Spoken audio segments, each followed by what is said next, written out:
everybody, I am back again with another interesting budget gaming computer video. I found this guy on the Facebook marketplace and I tried to get it for cheaper, but someone already beat me with a lower offer, so I went ahead and offered to pick it up for the seller's full asking price of $200. For those of you that don't know, this is from the iBUYPOWER desktop PC ARC series. And this particular model sells for about $550 brand new, and the cheapest I could find it on the internet was for $530. Now $500 is usually a mid-range budget for PC builders as well as computer gaming in general. But on this channel, that's actually quite a bit of money to be spending, since we know how much performance we can get from sub $300 budget videos like I've shown in the past. So, is this thing worth it?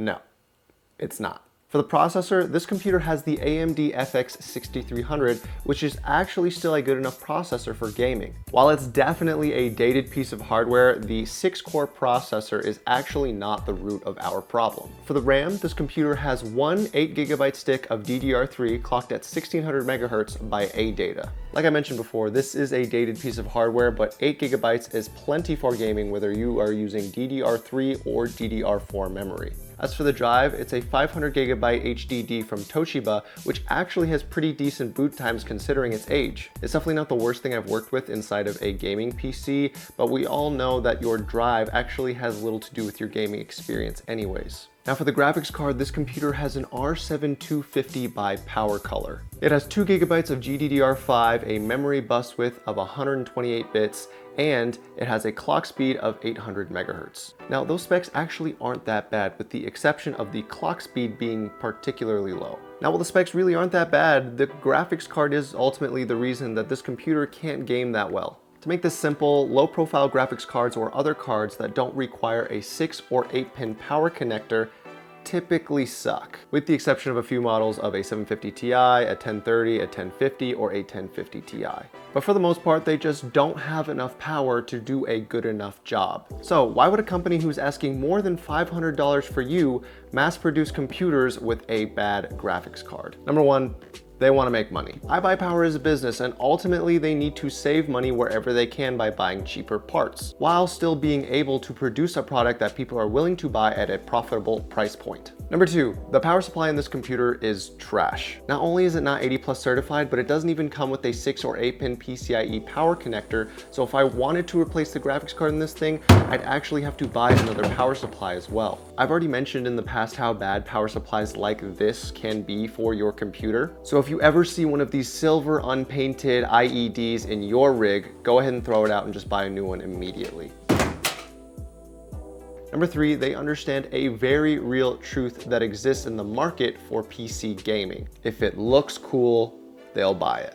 I can tell you from experience, I've had a much easier time selling computers that had LED lights and tempered glass compared to ones that didn't. For example, in the last 2 computer budget videos I've shown you, the one that cost me $250 took me 4 weeks to sell for $350, and the one that cost me $300 took me 6 hours to sell for $400. The sad part is that the cheaper computer actually got 15% better performance in games. That same principle applies here when you look at this case. The best part about this system is actually its case, not only for its functionality, but for its aesthetic. It has 3 HDD slots and 3 SSD slots. I've had computer cases I paid $75 for that didn't come with 3 SSD slots. And the top inside part of this case actually comes with 2 120mm fan mounts that you could use for additional cooling or to set up cool RGB light fans if you wanted to. Plus, the metal of this case is actually not that flimsy compared to other cheaper cases that I've worked with in the past. But anyways, that's enough praise for iBUYPOWER. Let's get to the good stuff.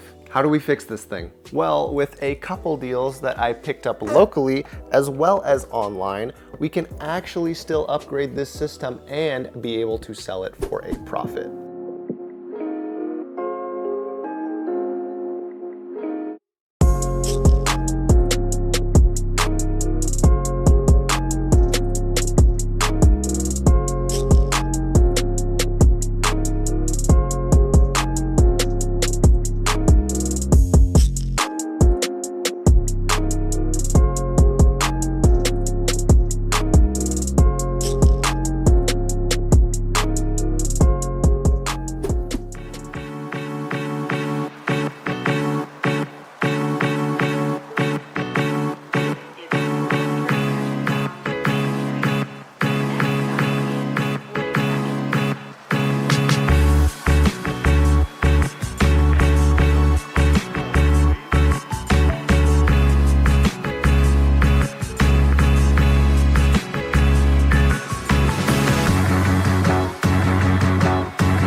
So as you can see, $60 worth of upgrades made a huge difference. We were able to double and even triple our performances in certain categories, and in most games we played, we were able to turn up the settings and still get significantly higher frame rates. So I would say that we successfully fixed this gaming PC. And a side note, while I would never buy an iBUYPOWER or CyberPower PC, these pre-builts actually make for a very good starting point to upgrade if you can find them for cheap on the used market. As you saw here today, there's obviously plenty of room for improvement inside these systems. So if you're in the used market to get something for yourself or for a family member, don't completely knock these things. If you have a little bit of know-how, you can definitely turn these things into a good purchase and salvage them and make them similar to what we're seeing here today. It's definitely a lot easier than trying to build something from scratch piece by piece. Anyways, I had a ton of fun making this video. I hope you guys enjoyed it. I know I did. And as always, I hope you guys have a great day.